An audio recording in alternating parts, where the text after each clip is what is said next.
Lo que vamos a tratar es un asunto que debería estar habitualmente tratado, pero nadie lo ha por lo menos visto, por lo menos yo no lo he visto, y es el debate que en las sociedades modernas debe existir entre el liberalismo y la socialdemocracia, siendo que la socialdemocracia, bien entendida, es, que no es lo que sucede ahora mismo en España, lamentablemente, es la relación que tienen las ideas socialistas con la democracia liberal, es decir, con el Estado de Derecho, con el respeto a las reglas. Y el liberalismo sería la ideología que establece por encima de todo la libertad que no perjudique a la de otros dentro de un marco de Estado de Derecho.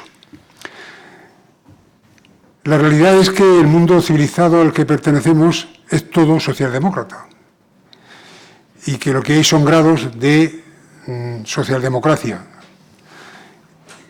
y sobre todo dos tipos de socialdemocracia, la que es más responsable, que pone, digamos, que menos obstáculos al quehacer humano, a la función empresarial, la que maneja los recursos públicos, digamos que con más seriedad presupuestaria, la que no crea deudas hacia nuestros hijos y nietos que consumimos en gastos de hoy, etcétera. Y sobre todo la historia ya empieza a mostrar cómo hay países que han avanzado más o menos rápidamente, cómo han vuelto y cómo tenemos donde elegir a la hora de situarnos como país. Recientemente, Gabriel Tortella tuvo la valentía de escribir un artículo sobre el discreto encanto de la socialdemocracia. Y entre su amplio círculo de amigos se estableció enseguida un debate de alguien que, dentro del círculo nuestro, la defendía, ¿no? Y me pareció que era una oportunidad muy interesante de someterla a debate en presencia también de otro miembro del foro, Carlos Rodríguez Brown, que es conocido por ser un liberal clásico, no ultraliberal, no anarcoliberal, como nuestro amigo Jesús Huerta Soto, con el que coincidimos en curso de doctorado años A en la Universidad Complutense de Madrid, ¿no? El objeto de la reunión es que cada uno exponga qué entiende y cómo ve el mundo socialdemócrata y el mundo liberal, y a partir de ahí se abrirá un debate en el que ellos serán protagonistas y que estará abierto a todo tipo de preguntas e interrogantes por parte de los asistentes. Así es que muchas gracias a los dos amigos. Si hubiéramos tenido que elegir libremente a dos personalidades intelectuales para hablar de estos temas, tendríamos que haberlos elegido a ellos, que da la casualidad, o no tanto, de que son distinguidos miembros de nuestro foro, lo cual pues, nos dignifica como institución muchísimo. Don Gabriel, te toca, por antigüedad y para haber provocado este debate, comenzar. Bueno, cronológicamente debería empezar Carlos, aunque sea todavía más joven que yo, porque el liberalismo es más antiguo que la socialdemocracia. En fin, yo encantado del honor que se me hace. Creo que tienes que... Tengo que apretar aquí. Agradezco muchísimo a ti mismo, Jesús, que me hayas invitado a hablar de un tema que siempre ha sido... Voy a decir dos palabras acerca de el aspecto autobiográfico, pero en fin, es un tema que me gusta y sobre todo agradezco al público que en un día como este haya cruzado Madrid, no sé cuántos metros o kilómetros, pero un solo metro por Madrid andando hoy ya tiene mucho mérito para escucharnos a Carlos y a mí. También debo decir que sé que Carlos viene en son de paz, porque intercepté algún mensaje entre Carlos y Jesús y Carlos muy amablemente dijo, yo siempre estoy de acuerdo con Gabriel, cosa que no es cierto, pero se lo agradezco. Bueno, que Carlos y yo somos amigos desde hace no sé cuánto el tiempo, no hace falta que lo diga, y que aquí desde luego no creo que salten muchas chispas y que desde ese punto de vista no sé si sí va a ser muy divertida esta discusión. Pero bueno, lo que yo quería decir autobiográficamente es que yo no quería ser, yo cuando era joven, más joven que ahora todavía, yo quería ser comunista. Estamos en los años 50, estamos en la lucha contra el franquismo y tal y cual, y yo pertenecí a una asociación creada por los comunistas, que en concreto creada por Jorge Semprún y Javier Pradera, que se llamaba la ASU, la Agrupación Socialista Universitaria, que parece que había existido con el mismo nombre, algo parecido, durante la República. Y entonces yo pertenecí a eso y bueno, aquí hay una historia muy divertida que se ha contado algunas veces y que no voy a contar aquí porque no vengo a contar historias, o por lo menos no esa. Pero lo que quiero decir es que yo quería, como decía, quería ser comunista, pero no podía tragar lo de la dictadura del proletariado, era una especie de cosa que se me atragantaba aquí y que no podía. Y me acuerdo que había un compañero dentro de la ASU que hablaba con un desprecio tremendo de los socialdemócratas. Ese es un socialdemócrata, decía, como diciendo, es un reaccionario. No sé, la palabra facha entonces no se utilizaba, pero casi que valía eso. Entonces yo me daba vergüenza, me daba un poco de decir, yo socialdemócrata no puedo ser porque es un blandengue así, que eso no pues. Pero después... Pues, en fin, no voy a contar mi historia, excepto que yo me acuerdo que luego en Estados Unidos, cuando fui a estudiar a Estados Unidos, pues yo tenía muchos amigos norteamericanos, de izquierdas y tal, que luchábamos contra la guerra en Vietnam y tal. Y allí me pasó otra cosa, y es que descubrí que había otra izquierda distinta completamente para mí, que era la New Left, que eran los hippies y era una cosa totalmente ajena a mí. Y entonces, ahí fue donde yo dije, no, yo lo que soy es socialdemócrata de verdad, claramente. Tengo simpatía por el socialismo, por arreglar las cosas que están mal en la sociedad, que el Estado intervenga, pero desde luego tiene que ser con democracia, pero también tiene que ser en serio, no a base de tomar drogas y este irracionalismo que tenían los hippies entonces. Entonces yo me acuerdo que decía a mis amigos, I am all left and I am a social democrat. Y la gente me miraba así un poco y decía, claro, eres europeo y por lo tanto, etcétera. Bueno, pues la verdad es que lo he sido toda mi vida, como digo, un poco me costó admitirlo, pero al final lo tuve que admitir. Yo creo, sin embargo, yo creo que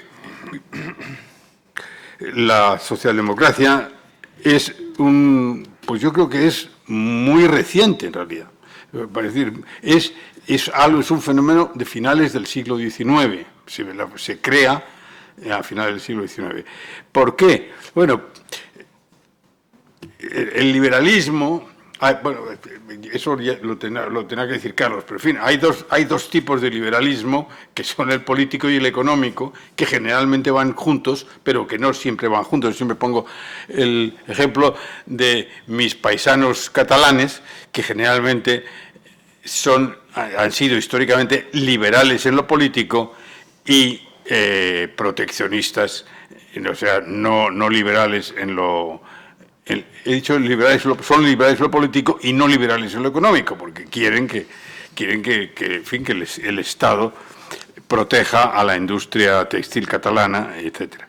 Entonces, las dos cosas que durante mucho tiempo fueron juntas, pues se pudieron separar. Pero, en fin, el liberalismo me parece que ha sido una doctrina liberadora, para la redundancia, y que además el liberalismo económico pues es el padre de la economía. Adam Smith, los discípulos de Adam Smith, la economía clásica, la economía neoclásica, que yo descubrí estudiando, me acuerdo, en la Facultad de Derecho, cuando estudiaba Derecho.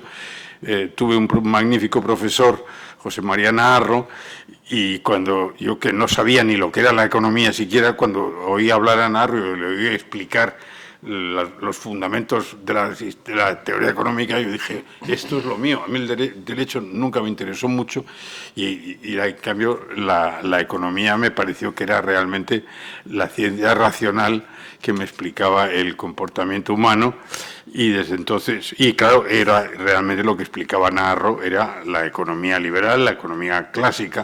Me acuerdo que en clase un momento dijo, bueno, también hay otro tipo de economía, que es la economía socialista, la economía intervencionista y tal y cual, pero yo eso no se lo voy a explicar porque no me simpatiza y no me parece que voy a perder el tiempo con ello.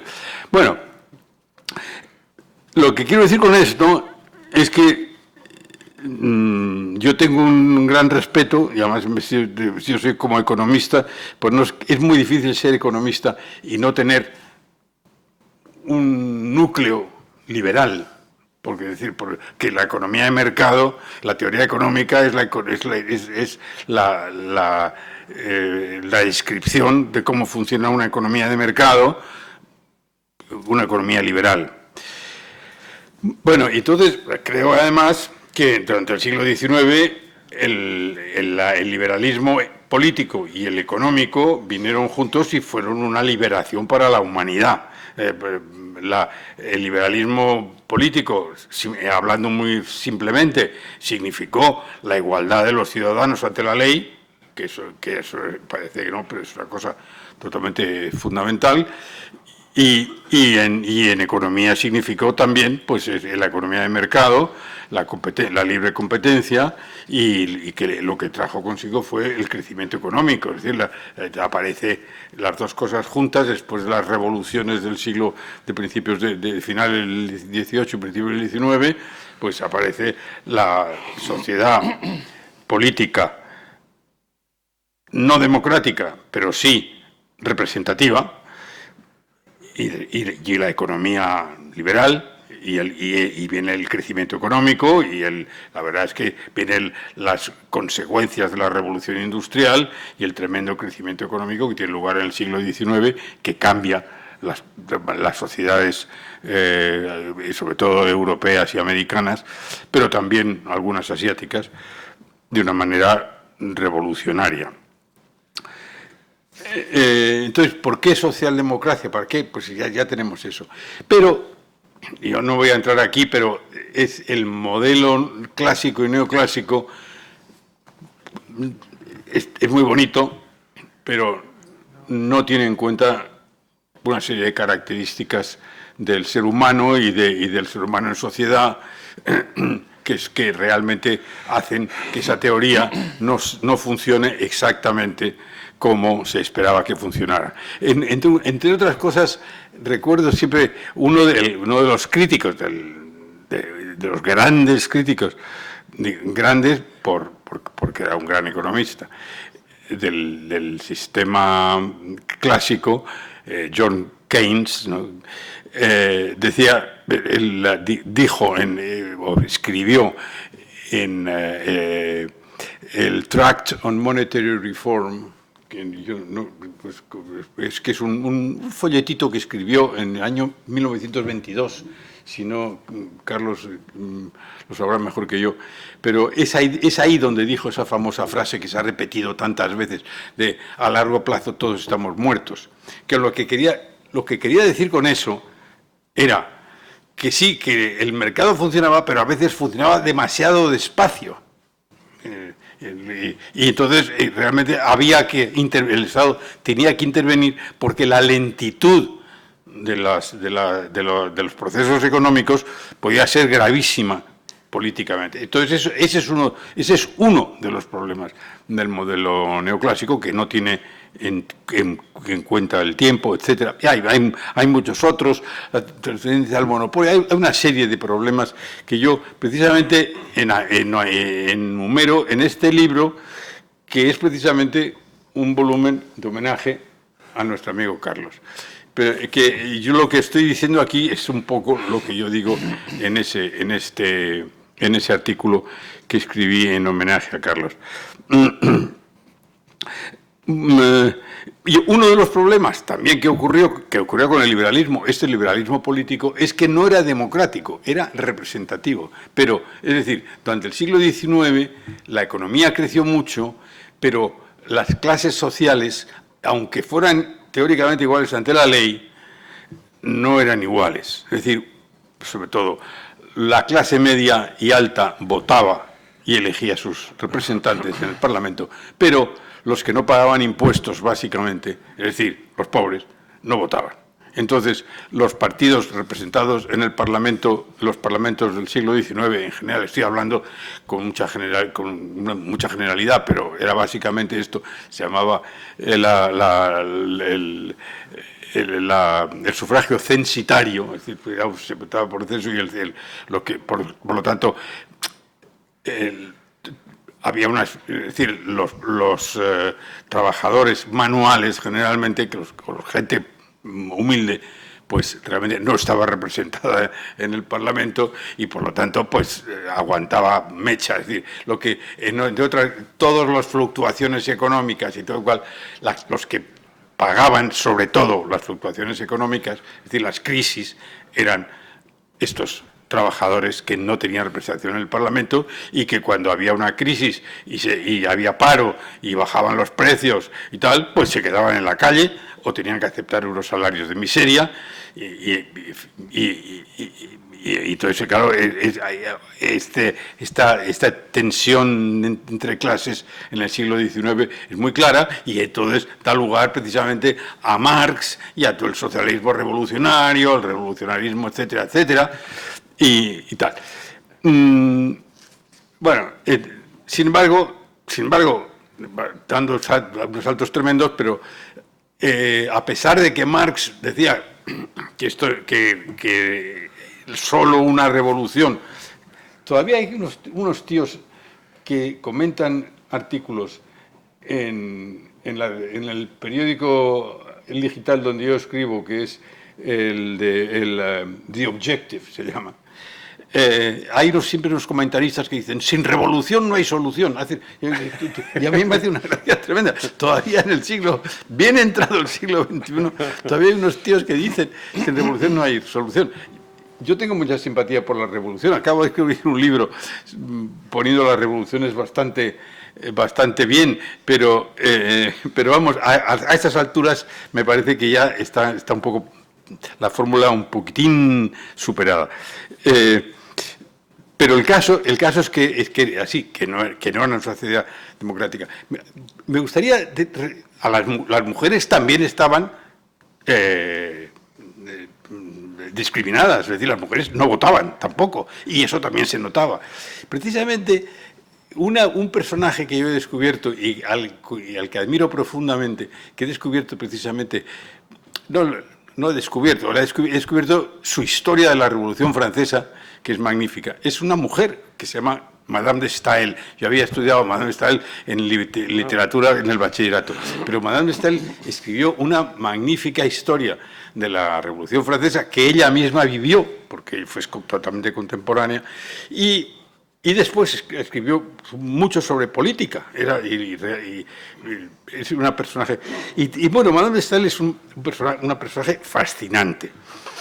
Entre otras cosas, era una mujer de una extraordinaria inteligencia y de una extraordinaria bondad y de un extraordinario valor, porque era una mujer muy rica, porque su padre había sido un gran banquero, muy rico, y era extraordinaria, como digo, extraordinariamente inteligente y era muy sociable, era parisina, aunque era protestante, era de origen suizo, estaba casada con un diplomático sueco que se llamaba Staël y ella se prevalía de ser mujer del diplomático para salvar la vida de mucha gente perseguida durante el terror en París, porque los protegía con su relativa impunidad o protección por ser mujer de un diplomático. Arriesgaba su vida para defender la de sus amigos. Pero a lo que voy es a que esta mujer, aparte de eso, tuvo muchísimos amantes, le gustaban los hombres muchísimo. Se notaba, porque en sus escritos se nota, se fijaba si eran guapos o no eran guapos y tal y cual. Pero tuvo muchos amantes, tuvo hijos de distintos amantes, etcétera, pero tuvo un amante al que realmente quería, y que realmente la quería, que era otro gran intelectual, menos conocido que ella, también franco-suizo, Benjamin Constant, el autor de una novela famosa, que se llama Adolphe, pero también es uno de los padres del liberalismo y de la ciencia, de la ciencia política y el parlamentarismo en Francia. Entonces, eran dos grandes intelectos que se entendieron muy bien durante mucho tiempo, pero nunca se casaron. ¿Por qué no se casaron? Porque estaban casados los dos. Pero, en fin, ella se quedó viuda y él estaba medio en divorcio, porque él también tampoco era manco en la materia de promiscuidad. Pero él quiso casarse con ella y ella no quiso casarse con él. ¿Por qué? Porque si se hubieran casado, según la ley francesa, él se hubiera convertido en el dueño de la fortuna de ella. Y él era un jugador y un manirroto. Y entonces ella tenía hijos, había heredado esta fortuna de su padre y decía, si me caso con este, en 2 años estoy pidiendo limosna. Y su obsesión, una de sus obsesiones era la dote de su hija, que además parece que la hija probablemente era hija de Benjamin Constant. Bueno, lo que quiero decir es que realmente es la desigualdad de esta sociedad del siglo XIX. No solo discriminaba a los pobres, sino a las mujeres pobres y ricas, porque uno decir, como digo, que era muy rica, pero no pudo casarse con este hombre precisamente por esto. Total. Pero a pesar de todo, Marx, a quien yo tengo una bastante admiración por Marx, pero estaba totalmente equivocado porque creía en la teoría del valor-trabajo y en la ley de bronce de los salarios. Es decir, que los trabajadores nunca podrían vivir a un nivel por encima del mínimo de subsistencia. En la segunda mitad del siglo XIX, sobre todo en Inglaterra, donde la primera mitad realmente parecía demostrar que Marx tenía razón, porque los niveles de vida de los trabajadores fueron ínfimos, en la segunda mitad empezó perceptiblemente a mejorar, gracias también al liberalismo, al librecambismo, para ser más exactos, porque justo en el 46, en 1846, se abolieron las leyes de cereales que protegían a la agricultura inglesa. La abolición de las leyes de cereales bajó mucho, permitió importar trigo, no inglés, más barato, americano, ruso también, francés también, y eso hizo que se abarataran los alimentos y que el nivel de vida de los trabajadores mejorara un poco. Entonces, mi teoría, también, si me quieren escuchar, es que Marx no terminó El Capital porque se dio cuenta de esto. Y entonces yo creo que nunca, porque él dejó el tomo 2 y 3 del Capital y nunca los publicó, porque no los terminó. Y yo creo que no los terminó porque decía, ¿cómo explico yo ahora esto si la realidad contradice mi ley esta ley de bronce de los salarios? Pero el caso es que, claro, entre los discípulos de Marx aparecieron algunos que dijeron, aquí hay algo que falla. Esta revolución de Marx es innecesaria probablemente. Si lo que hiciéramos fuera dar el sufragio universal y que votaran todos y los trabajadores estuvieran representados en los parlamentos, entonces habría legislación que los protegiera y entonces no haría falta la revolución, sería una revolución pacífica. Esto está ligado al nombre de Edward Bernstein, un discípulo de Engels que escandalizó al Partido Socialdemócrata, que era comunista alemán, diciendo eso. Y en Inglaterra también apareció este movimiento con los fabianos y tal y cual. Entonces realmente estos señores, los padres de la socialdemocracia, tuvieron toda la razón. Y con la Primera Guerra Mundial se generalizó el sufragio universal. Y pronto también votaron las mujeres. En algunos pequeños países ya votaban todos, ya había sufragio universal y había incluso universal de ambos sexos. Pero, en fin, en general, en Inglaterra, en Francia, los otros países grandes, Suecia también, en Alemania, sobre todo, se implantó el sufragio universal para ganarse el apoyo de los trabajadores para luchar. Los alemanes contra los franceses y los ingleses, y los franceses y los ingleses para luchar contra los alemanes. Es decir, los dos países, los dos bandos buscaron el apoyo de esto y se generalizó el sufragio universal. Y esto efectivamente cambió las cosas. Es decir, a partir de ese momento las leyes empiezan a darse leyes que protegen a los trabajadores. ¿Cuáles? Bueno, ya Bismarck había empezado con esto, tratando de acabar con el socialismo, con las famosas leyes de Bismarck en 1880, por ahí, dio unas leyes de accidente de trabajo y de pensiones de vejez y enfermedad, que fueron realmente las primeras. Es curioso que nada menos que un tipo tan reaccionario y tal, esto como Bismarck, pero fue el que empezó a introducir el estado, lo que luego se llamó el estado de bienestar. Pero en fin, el estado de bienestar se empezó ya a generalizar en los años 20, sobre todo en el continente, no en Inglaterra fue un poco después, pero en Alemania empezó, pero después el hitlerismo y todo esto, en fin, interrumpieron la cosa. Cuando triunfó lo que yo llamo la revolución proletaria o socialdemócrata fue después de la Segunda Guerra Mundial.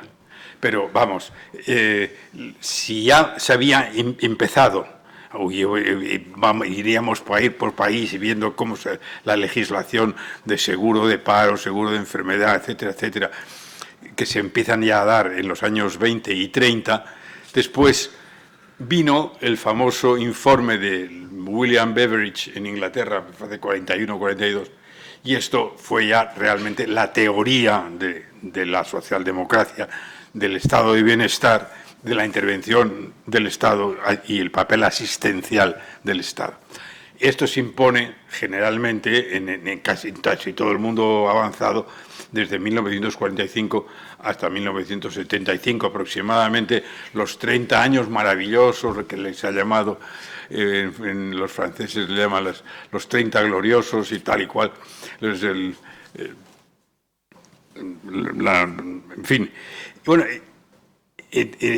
esto es el triunfo de la socialdemocracia, que es el triunfo del estado de bienestar, pero hay que decir que fue un éxito tremendo, porque este periodo dorado de la posguerra, esos 30 años, trajeron unas tasas de crecimiento económico que dejaron pálidas a las del siglo XIX.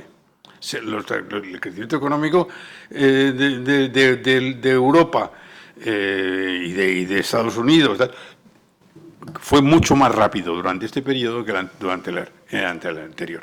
Pero es que además esto también se reflejó en factores muy, a mi modo de ver, más claros y más creíbles todavía que las estimaciones de la renta, como son los factores biométricos.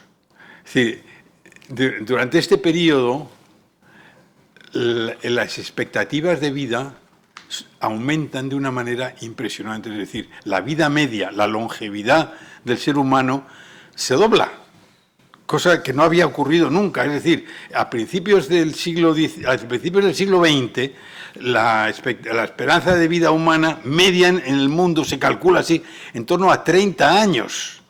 A mediados del siglo XX está en 40, 45, ahora está en 70 y tantos, es decir, se ha más que doblado, y eso sí que es incontrovertible, porque precisamente por la enorme simplicidad y sencillez de esto. Uno puede decir, no, es que las estimaciones de la renta, yo que soy economista y que no he hecho estas estimaciones, pero tengo un discípulo que es el campeón de estas estimaciones para España y para fuera de España, Leandro Prados, la Escosura. Pero yo le conozco muy bien y tengo mucha admiración a mi alumno, pero yo sé cómo las cosas que hay ahí metidas, o sea, la cantidad de peras y manzanas que hay metidas en esa sidra, pues mucha gente pues no está de acuerdo. O sea, ahora, lo de cosas como la longevidad o las estaturas, porque es decir, el ser humano durante el siglo XX ha aumentado tremendamente la longitud de su vida, pero además ha aumentado su estatura. Que me lo digan a mí, que era una persona de estatura normal cuando tenía 20 años, pero ahora me he quedado hecho un enano. Es tremendo como eso es una cosa que se ve por la calle, pero ha sido así. Es decir, el crecimiento es otra prueba indudable de que ha aumentado tremendamente el bienestar. Pero además, la igualdad también ha aumentado extraordinariamente, porque todas estas cosas, entonces, por ejemplo, la longevidad ha sido mucho más perceptible entre las clases bajas que entre las clases altas, de modo que la distancia entre la longevidad de las clases altas y las bajas, que era muy grande, ahora casi todos los países es mucho menor, y hay muchos en que no hay ninguna diferencia. Y lo mismo ocurre con las estaturas. Es decir, ¿qué mejor prueba tenemos de que hay mucha más igualdad social y económica gracias a la socialdemocracia? Bueno, pues yo he hablado aquí, yo creo que es más o menos la media hora que se esperaba. Sí, además, vamos a tener tiempo de seguir. Yo estoy en la página 3 de mis borratajos, pero en fin, me parece que he dicho esencialmente lo que quería decir, aunque tengo algunas cosas más. Pero tendrás ocasión de tirar de tirar de los papelajos luego. Pues nada, muchas gracias. Juan Carlos. Apaga tu micrófono. ¿Está? Muy bien, pues muchas gracias, Jesús, gracias a vosotros por estar aquí en un día como hoy, y muchísimas gracias a Gabriel. Gabriel y yo somos amigos hace más de 40 años. En el año 84 me invitaste, Gabriel, a presentar mi tesis doctoral al seminario que dirigías en la Fundación Ortega. Y ha sido siempre extraordinariamente amable conmigo hasta hoy, que ha participado en ese libro de homenaje que me hicieron mis compañeros de la Complutense, que veo varios aquí. Bueno, mi tesis hoy es que los liberales parece que vamos ganando, pero en realidad no es mérito nuestro. Y entonces, pensando en lo que os iba a contar hoy, dije, qué cosa interesante, a Gabriel le gusta la socialdemocracia, a mí me gusta el liberalismo, ¿y por qué no hablamos un poco de los gustos? Pues los gustos tienen una historia interesante, entonces los voy a exponer rápidamente desde el punto de vista de la teoría económica y de la filosofía de la ciencia. Voy a dar un largo rodeo, pero al final vamos a llegar a donde queremos llegar. Los gustos desconcertaron siempre a los economistas, porque cuando empezaron a desarrollar y afinar la teoría de la demanda, y se dieron cuenta de que obviamente la cantidad demandada dependía del precio de la mercancía demandada, también dependía de otros precios, elaboraron la teoría del equilibrio general, dijeron, bueno, la renta tendrá algo que ver, y dijeron rápidamente, los gustos tienen que ver con las cosas que la gente demanda. ¿Y cómo se hace para modelar el gusto? ¿No? ¿Cómo se hace? Pues no pudieron. Entonces lo metían en las funciones con una epsilon, ¿te acuerdas? Ponían epsilon y ya está. Y así seguimos hasta los años 60, en donde dos economistas de Chicago, que iban a ser los dos premios Nobel, George Stigler y Gary Becker escribieron un famosísimo artículo en la American Economic Review titulado De gustibus non est disputandum. A mí, Gary Becker me dijo, a mí, que son las únicas palabras en latín que él sabía. Y se les ocurrió una idea maravillosa. Y dijo, los gustos deben ser incorporados a la economía porque son costes. Un gusto es un coste. Un niño no nace gustándole la quinta de Mahler. ¿Qué es lo que le gusta? ¿Qué música le gusta al niño cuando nace? Esto. Esto es lo que le gusta. Y dicen los antropólogos que eso es porque eso es el primer sonido que oímos antes de nacer, que son los latidos del corazón de nuestra madre. Y por eso todos los pueblos primitivos tienen música y toda es con percusión. Para pasar de ahí a la quinta de Mahler es un proceso costoso, ¿eh? Y porque te tienen que enseñar y las nursery rhymes y después no sé qué, y ya te dicen, bueno, la música antigua y el barroco. Y Bach, y Mozart, y Beethoven, y los románticos, y Schubert, y Brahms, y hay que distinguir que bueno, y después viene Wagner, y, no sé, y sigue, y Stravinsky, el siglo XX, el dodecafónico, es un largo proceso de costes. Esto por un lado, sé que los gustos tienen que ver con los costes. El otro es la filosofía de la ciencia. El libro más famoso que se ha escrito nunca sobre eso es un libro de un americano que se llamó Kuhn. Thomas S. Kuhn, se llama La estructura de las revoluciones científicas.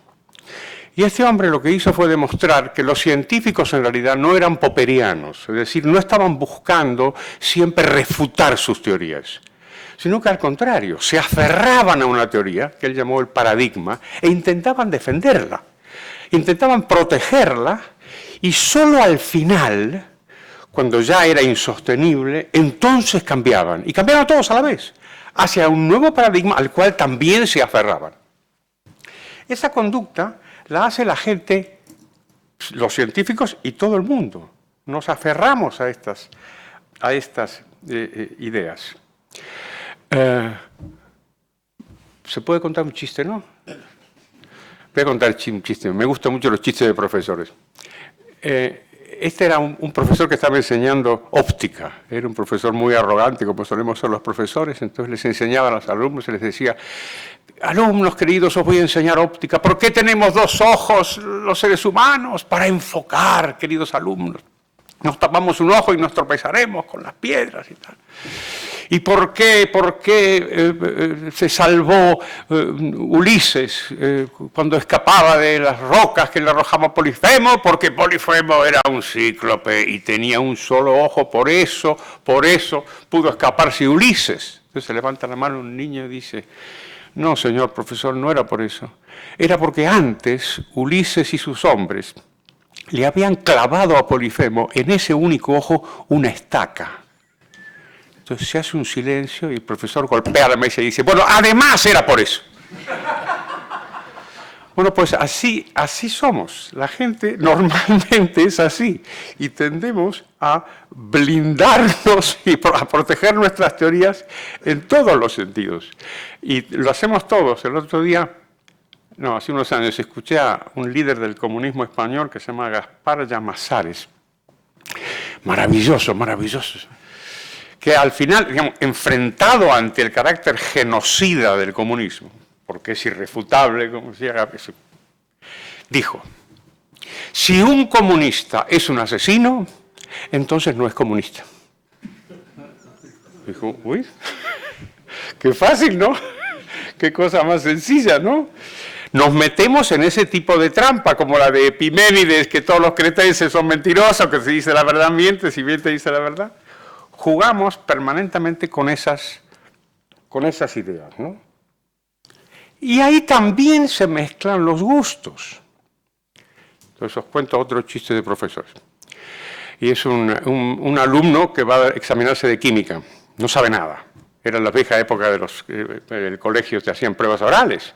Y el profesor se da cuenta que no sabe nada, que es un cara duro, y le dice, bueno, yo le voy a suspender, pero le hago una última oportunidad. Dígame, por favor, cómo es el ácido sulfídrico. Dice el alumno, bueno, el ácido sulfídrico, pues, es un ácido. Dice, pues ya sé que es un ácido. Dígame, por favor, ¿cómo es el ácido sulfídrico? Dice el tío, bueno, el ácido sulfídrico, de todos los ácidos, es el más sulfídrico. Dice, no, pues cállese la boca, está suspendido, es usted un ignorante.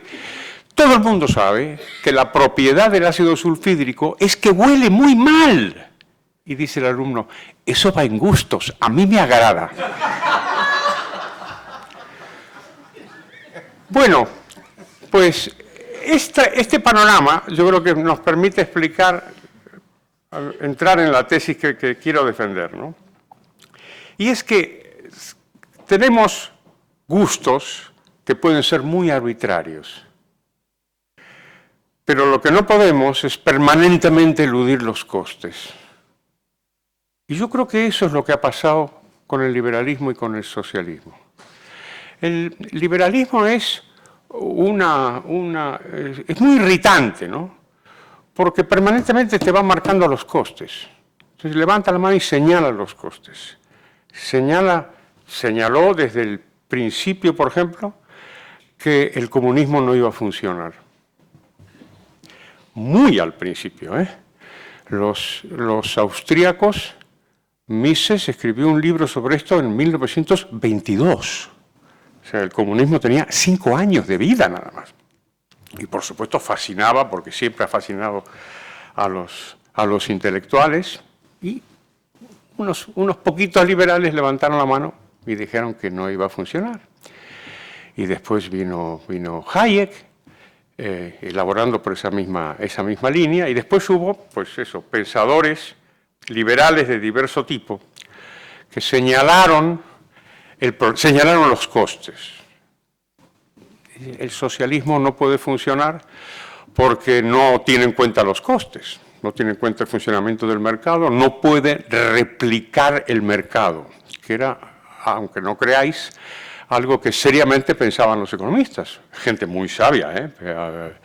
Enrico Barone, por ejemplo, uno de los más grandísimos economistas italianos, argumentó que se podía hacer, ¿no? Y hasta Samuelson, hablando de un sabio contemporáneo, dijo, pues el socialismo pues, puede funcionar, se sustituye el mercado por un mecanismo de decisiones político, se puede hacer de manera eficiente, descentralizado, a través de las tablas de input-output de Leontiev, otro premio Nobel, podemos reemplazar. Y los liberales levantaban la mano y decían, no pueden porque aquí hay costes que ustedes no pueden asumir, y entonces no va a funcionar. Y efectivamente no funcionó, y finalmente cayó el muro de Berlín, que es el primer momento en donde los liberales levantan la cabeza y dicen, ¡uy! Pero si es lo que decíamos nosotros. ¿Tuvieron mérito los liberales en eso? ¿El liberalismo tuvo mérito en que se haya caído el muro de Berlín? Tenían razón, pero mérito fue su propio funcionamiento, ¿no? Ahí sí que fue una cosa marxista, fue las propias contradicciones internas del comunismo los que los llevaron a la ruina. Y por eso cayó. Él mismo cayó. No tuvo en cuenta los costes. Una vez que cayó, se produjo un fenómeno extraordinario que tiene que ver con estos fenómenos psicológicos de los que os hablé al principio de mi charla, ¿no? Y es que los comunistas dejaron de hablar del comunismo. El momento que cayó el muro, hablemos de otra cosa. Entonces dice, no, ¿cómo hablemos de otra cosa? Dice, 100 millones de muertos, tú. La mayor parte muertos de hambre. Porque no contasteis los costes y entonces hicisteis expropiaciones y entonces la gente se murió de hambre. Bueno, no, pero y se dejó de lado. No solamente se dejó de lado, sino que a partir de la caída del muro, que debió ser la fecha más feliz del siglo XX junto con la caída de los nazis, el mundo sufrió una especie de epidemia de temor. Dijeron, ha caído el comunismo, ¡qué miedo! ¿Y cómo qué miedo? Saque usted el champán, ¿no? Hubo miedo. Dijeron, no, ahora tenemos la globalización, ¿no? Y yo decía, qué mala es la globalización. Yo digo, si se trata de que podamos movernos y comprar y vender y ahorrar e invertir, parece que está bien. No, porque viene la globalización. Y entonces viene la pobreza y la desigualdad.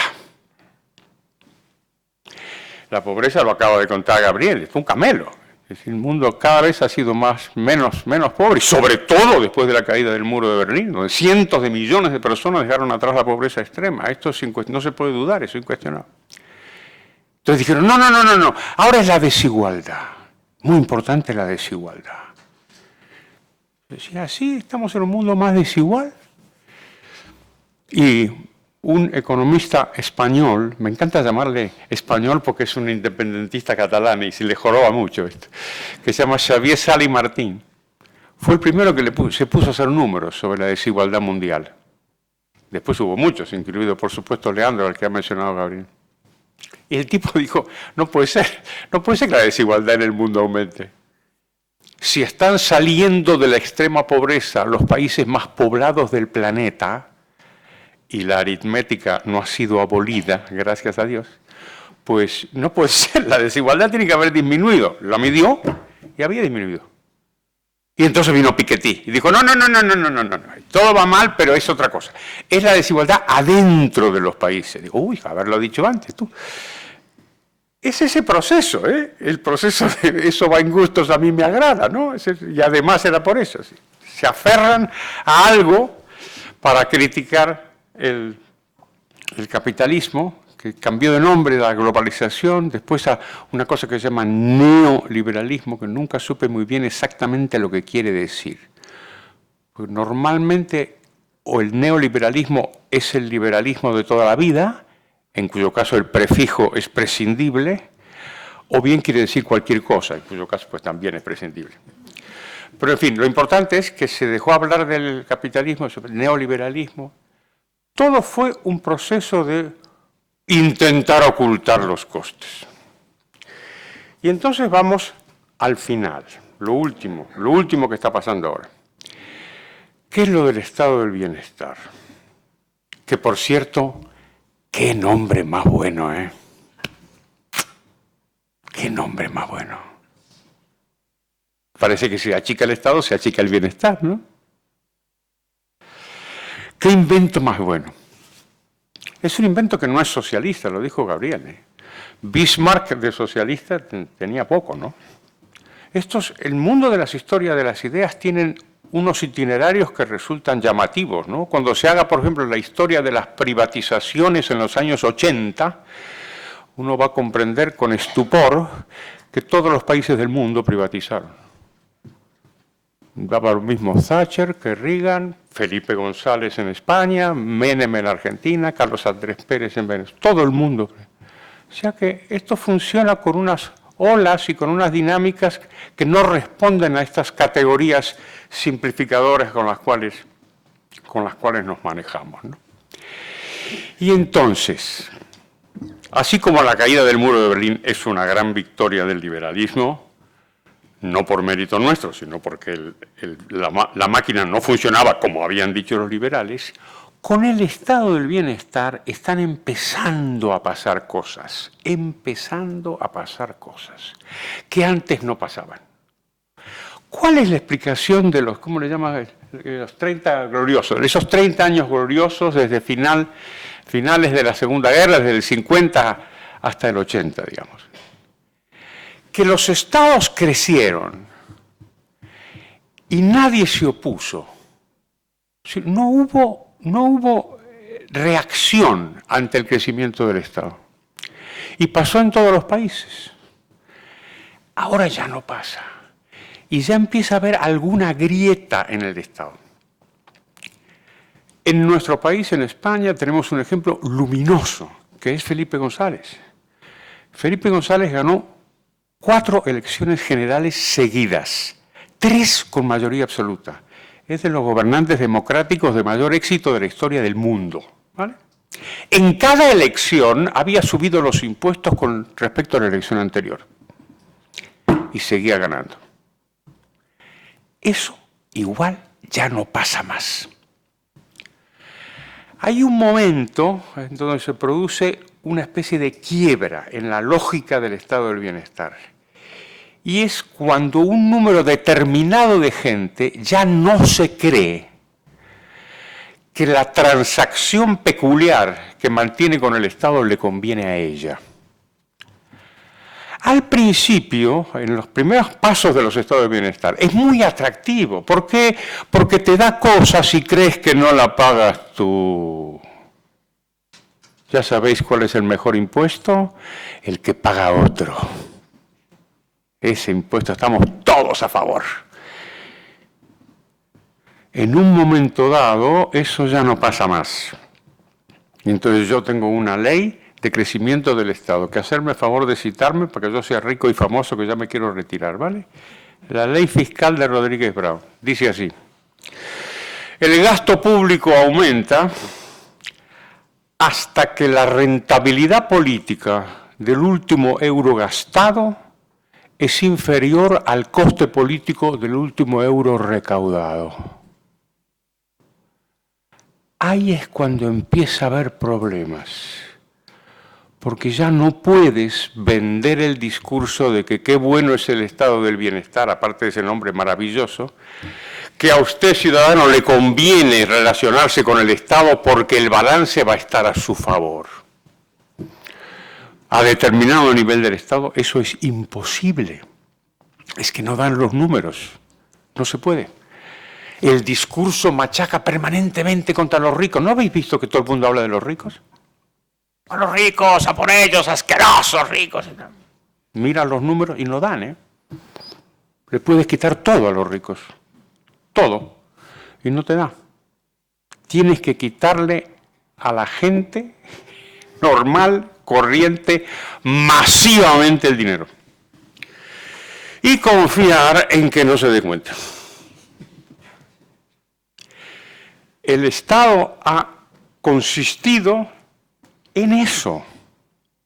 Si veis la historia de la fiscalidad, objetivamente, si nos guste o no nos guste, es igual.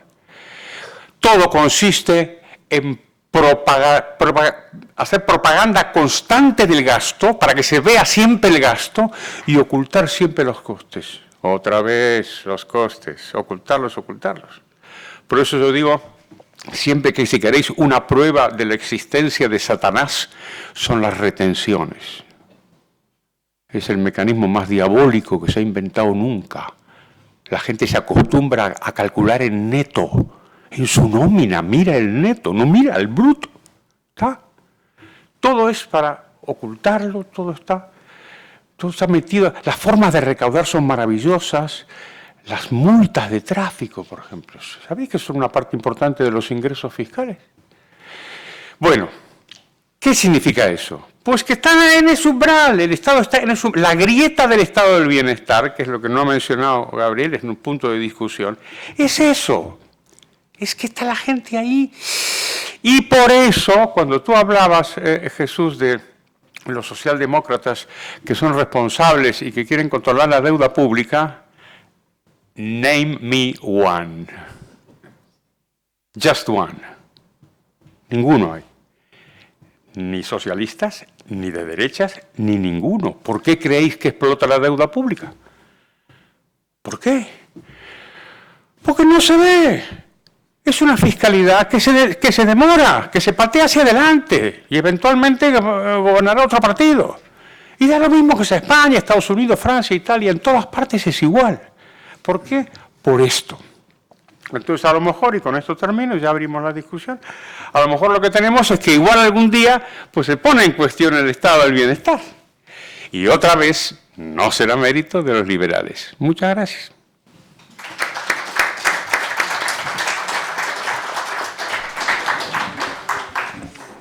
Bueno, yo creo que el comienzo no ha podido ser más brillante y lo que viene seguramente lo podrá ser aún más. Quiero añadir, por un librito que he publicado recientemente sobre innovación, un dato que concilia las dos posiciones, y es que todos los datos económicos dicen que la población, la altura de los seres humanos, la longevidad, la renta per cápita del mundo permaneció casi estancada y está muy bien medida durante siglos. Y sin embargo, a partir de la Revolución Inglesa, industrial, la primera, se produce un despliegue espectacular, debido a dos circunstancias unidas, que para mí son muy queridas para explicar el verdadero progreso de las naciones. La innovación tecnológica, el quehacer humano, pero sobre todo, y en su último libro, Gabriel lo define muy bien, la innovación institucional. La innovación tecnológica inglesa viene precedida de la libertad de comercio, de los derechos de propiedad y de circunstancias institucionales que favorecían que las innovaciones se desarrollaran, digamos, sin obstáculos. Está muy estudiado en todos los libros que desde finales del siglo XVIII hasta mucho tiempo después el crecimiento fue exponencial de la población, de la riqueza, etc. Pero lo que me ha llamado la atención, y es lo que quiero traer aquí a la luz, es que yo tengo 3 cálculos hechos, uno desde el origen del mundo hasta la Revolución Inglesa, de la Revolución Inglesa hasta el año 1992 y de entonces hasta hoy. Si la Revolución Inglesa y todas las revoluciones y todo el modelo económico de funcionamiento tuvo un éxito colosal, lo del 92 para acá es espectacular, porque ha aumentado muchísimo más. Curiosamente, el año 92 es el año en que el famoso, por sus desastrosas tesis, Club de Roma, que no ha citado, pero que estaba detrás de tu argumentación, dijo que el mundo no podía crecer más, que los recursos estaban agotados y que lo que había que hacer era redistribuir. Es decir, el neocomunismo que sucedió al fracaso obvio del comunismo. Bueno, pues el mundo, seguramente influido por esta tesis ridícula, desde entonces ha crecido más que a lo largo de toda la historia, multiplicando los mejores datos posibles, gracias al reforzamiento de los factores que determinan el progreso de las naciones. Que la innovación tecnológica, yo he sido predicador y evangelista de la última ola tecnológica, la explosión tecnológica de las tecnologías de información y de comunicación, que nos rodean por todas partes, fue explosiva porque llegó a todos los rincones simultáneamente y generó innovación sobre innovación, como nunca había acontecido, y porque hubo globalización económica, libertad de comercio. Y todo eso a quien más favoreció fue a los pobres, como se ha dicho. De hecho, los neocomunistas que están a favor de una desigualdad, perdón, de una igualdad que nunca ha existido más que ahora, llegan más lejos y dicen que el problema es la desigualdad de los países ricos, y hablan de los superricos, ¿no? De los multimillonarios, los Bezos, los de Tesla. Bueno, pues un reciente premio Nobel de Economía se molestó en estudiar con un artículo American Economic Review extraordinariamente bien ilustrado con números, que los superricos estos que tanto odian las izquierdas ahora se quedan aproximadamente con algo más del 2% de la riqueza que crean. Es decir, que si fueran suspendidos de su labor, si fueran asesinados, si se les quitara el 2%, desaparecería el 98%, por supuesto, que ha dado lugar a esa recogida de ingresos, ¿no? Yo creo que, efectivamente, algo que está demostrado es que cuando se quitan de en medio, digamos que las ideas comunistas e intervencionistas, se deja que la sociedad se interrelacione libremente y que la innovación, que es hija de la libertad, funcione, pues el mundo crece, la estatura, la longevidad, decrecen la mortalidad infantil, y sobre todo esto que más beneficia son los pobres, no los ricos.